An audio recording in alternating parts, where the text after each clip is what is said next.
I received this question on my last video, which was about signs of spiritual awakening. So I thought I'll answer that question in this video.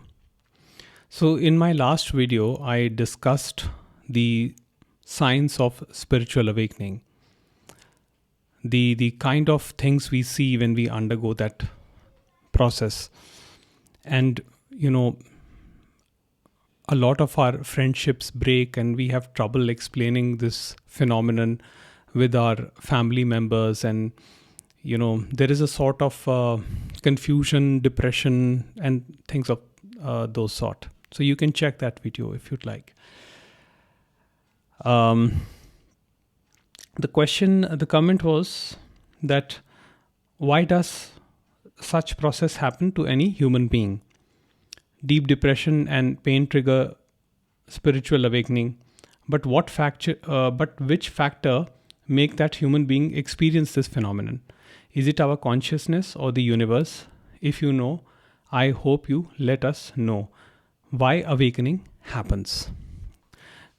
Now, to be honest with all of you, I don't have the answer as to why awakening happens.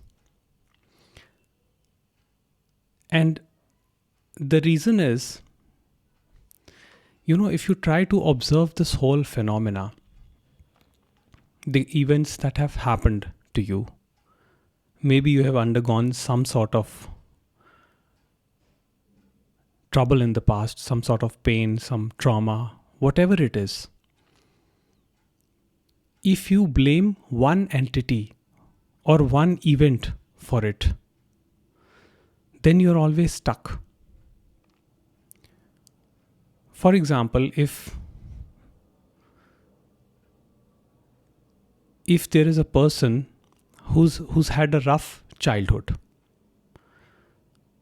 maybe the parents weren't loving or the friends were not that supportive, whatever it may be. So if that person fixes the blame on one entity or group of entities, like say parents, then what happens? The ego constantly remains in pain, because the ego thinks, why me? Why only me? Why is this happening to me? Why are others so happy? While in some degree, everyone goes through this. But the ego makes it more personalized, it makes it feel as if, my misery is the worst of all. And blaming a parent or the society or anybody, it's just it's just a way of diversion from the truth. But there is actually no cause for anything. Because if you try to trace the cause, say, my parents were not kind to me because their parents were not kind to them. And their parents' parents were not kind to them. So all of this has been coming through generations. It is not that an individual or a person chooses to be a bully or, unkind in nature. It's just that we give out to the society what we have received. And what we have received is not anybody's creation. It's not that our friends, our parents, our relatives choose to be the way they are. They were born that way. It's not like that. They endured hardship because of their circumstances, and therefore they did whatever they could do in their best interest, in our best interest. But that may not be good enough for us.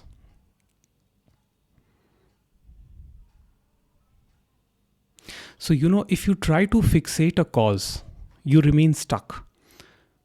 But if you investigate and try to find out the cause, you will eventually reach to the beginning of the universe.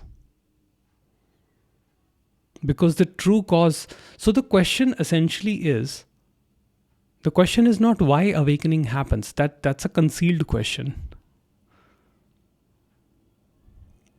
The real question is, why did God create all this?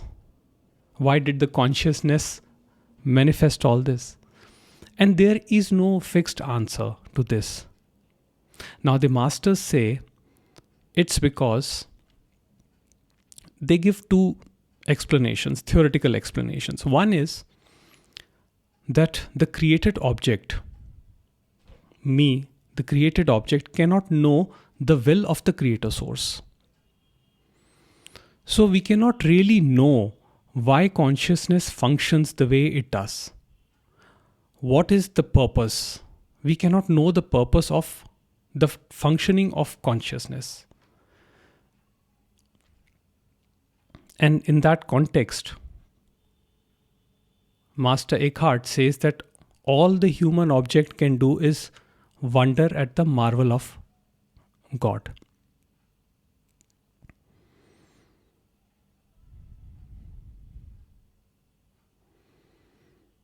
There is no simpler explanation. This was one explanation. Another explanation was that it is the nature of the potential, the source, to activate. Therefore, the source, which is the true potential, activates as the consciousness, which is the movement. And in that consciousness, there are two aspects. One is the impersonal aspect of consciousness, or the being, or I am. And the other is the identified aspect of consciousness, which is the ego mind. Now, ego mind is there so that interhuman communication happens. Like I am talking to you, this is a communication happening between us. It is not possible without that ego. My identification as name and form in a separate body, and your identification in a similar manner, enables us to communicate. And that is why the source creates the consciousness, the manifestations. So that these interactions can happen. However, when this identified aspect of consciousness, which is the ego, when it expands in the horizontal time as the thinking mind, when it believes itself to be the doer of all actions, when it takes ownership of everything, I am this, I am that, I am doing this, I am that, why is this happening to me, why is that not happening? It is then that it creates suffering. So you see, this ego mind simply spins up stories, and it attaches stories and it keeps them in a repository. So every time something bad happens, the ego is quick to come out and say, look at me, I'm so unlucky. This happens with me every time. Maybe I missed the bus, or I missed my flight. I was late. Oh, this happens with me every time. I'm so unlucky. I'm so careless. My God, the talk we do.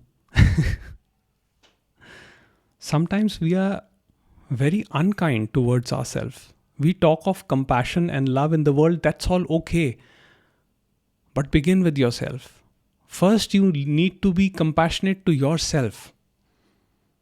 If there is no compassion towards your own being, then how can there be any compassion in the outside world?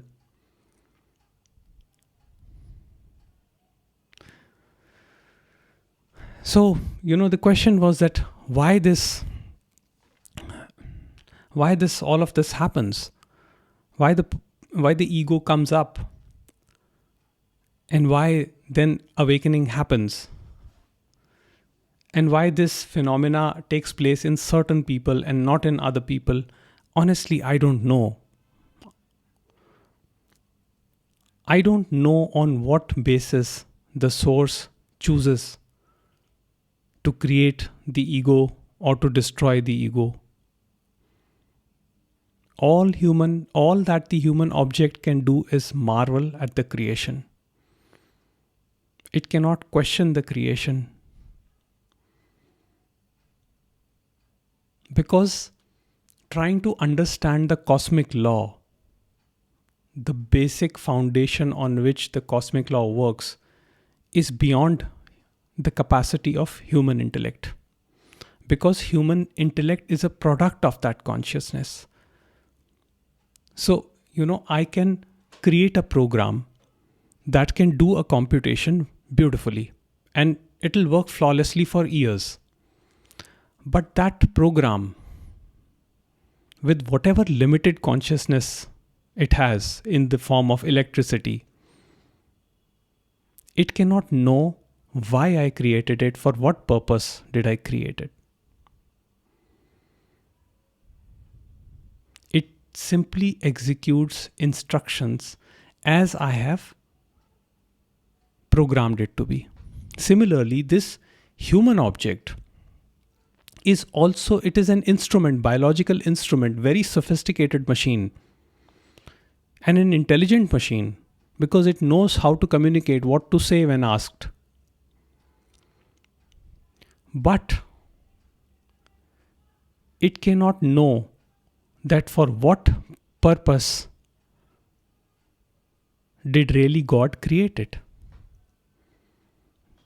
The instructions are given to the instrument, and instrument simply executes. The flow of life happens to each one of us, and we operate based on our understanding at the moment. What is right or what is wrong is just the interpretation of the mind. It is only your mind which labels things as good or bad, pleasant or unpleasant, moral or immoral. And the morality, it changes from time and region. In some cultures, the morality is different. In time, the morality is different. In India, there was a practice of sati, where the woman would be burnt alive when the husband died. So when Britishers came to India and they started ruling, they abolished this.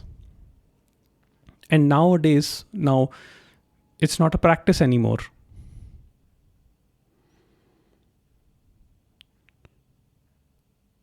So, these things keep changing with time. This human object cannot know the cosmic functioning. So why does one human object suffers intense karma, intense pain of karma, while the others are relatively free? Some people's life seem to be very easy. Say someone in the Western nation sitting in the comfort of their homes with all, with all the gadgets and everything, all comforts available. They may look at someone in an African country, some families reeling in poverty and struggling for day-to-day sustenance. So it is natural for the mind to question that why this sort of discrimination. But you see, that is also based on an assumption. And the assumption is that I am happier than them, that I am somehow better than them, that I am somehow at a higher position than them. Because they are comparing the other person's situation with an idea that they have in their own mind. So the words like Africa, poverty, that creates an image in their mind. While it may be exactly the opposite. While this person who's sitting in a in an advanced country, maybe moving from hospitals to hospitals, maybe paying excessive number of bills, maybe struggling with interpersonal relationships, heartbreaks, maybe taking medications, all sort of medications, maybe undergoing chronic pain. And yes, the person on the other hand, in the Africa, of course, the physical hardships are definitely tough over there. There's no denying that. But they may be getting good sleep. They may be having wonderful relationships. There is always a balance, some sort of balance. Of course, that's not universal, but we really cannot know what is the basis. So if the grace is on you, and if you have come to this point where you think that your mind is at peace, where your conflict with life is not there anymore, or even if it's there, it's very minimal, I think that's a blessing.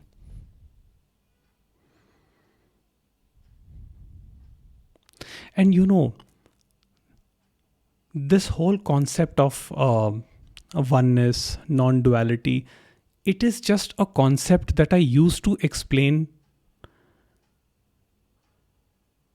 It is not that I'm trying to show you that there is some state which is going to miraculously solve all your problems and, give you unending bliss.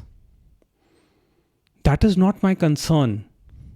And that's why I say I'm not a non-dualist. There is no such thing as a non-dualist.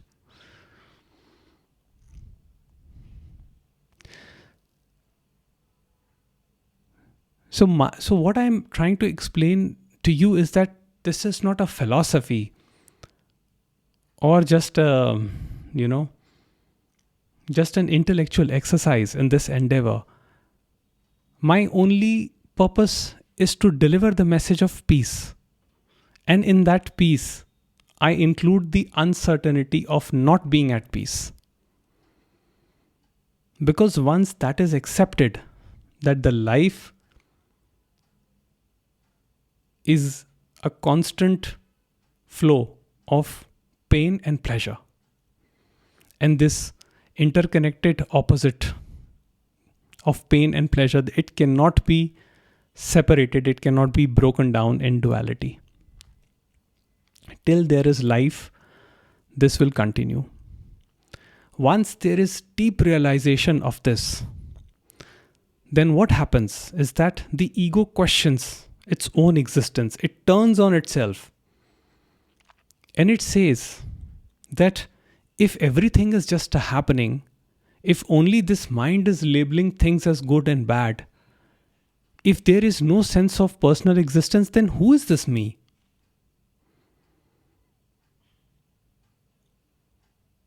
Why am I giving so much importance to myself? Why is everything has to be around me, my story? Why do I always have to be the main character? Why can't I just accept that I am simply the consciousness in which all the characters are simply playing their part, and I am just one of the characters? It's just that, we have this sense of localization, a strong localization with this mind-body complex. So it is natural to think that, that there is a person here which is actually, which has the free will and, he's making decisions and doing things. But the thing is that we can only make decisions based on conditioning. And what happens, whether things happen in our favor or not in our favor, is not in our control. When the idea of trying to control things goes away, it becomes apparent that there is no entity here doing anything and things are just simply happening. The entire universe is just one that is projected as a happening of many. I know these words don't do justice to that, but that's the only way I can explain. So honestly speaking, I don't know why awakening happens and why is it so painful. In some cases, it is not that painful. Some people have a relatively comfortable process. But in some way, I have seen that sooner or later the suffering does kick in. Because the mind becomes confused. There's a lot of confusion because your whole structure of things, of the way this whole society functions, it starts to break down. You start questioning things. Everything you start questioning, from religion to relationships, to the idea of goodness, to the idea of evil, to the idea of heaven, hell. Everything you begin to question. And then there is great confusion. And in that confusion is the seed of clarity. Our whole life we try to suppress that confusion. We just don't want to feel. We are scared of going within. That is why, it is very easy to put blame on others. Oh, they are like that. Only if my parents were like this, I would have turned out to be great. It's all just the ego mind and its story. It wants to fix blame on something to justify what it is doing right now. And it asserts that whatever it is doing right now is correct. Ego just wants to be right. Ego is not interested in learning. Therefore, I say that don't read scriptures. Don't listen to anyone. Just be silent. When you are completely still, when you are in the beautiful silence, and an understanding happens. That is not a personal understanding. That is an impersonal understanding that simply becomes your being. That is the deep integration that brings about the transformation without you trying to do anything. Because the ego by nature is blind. It is blind to its own doing. It sees blind spots in others, but it is not aware of its own blind spots. But in silence, the acceptance comes about that everything is a happening and not an individual doing. So the notions of right and wrong, good and evil, pain and suffering, these dualistic opposites, they begin to crumble. They break down.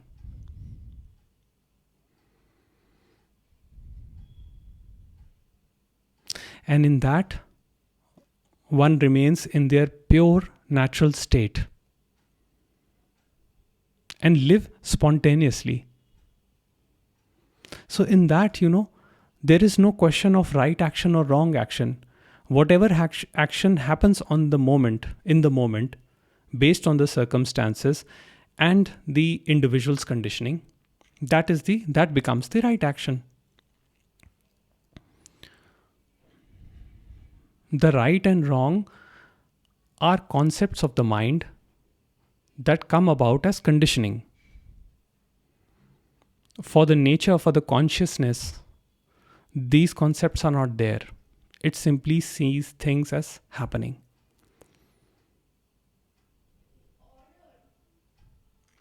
So I guess that answers the question. If not, just sit quietly and investigate who is asking all these questions. Just look from where the questions are arising. Try to find that source, and you will get the answers. Thank you.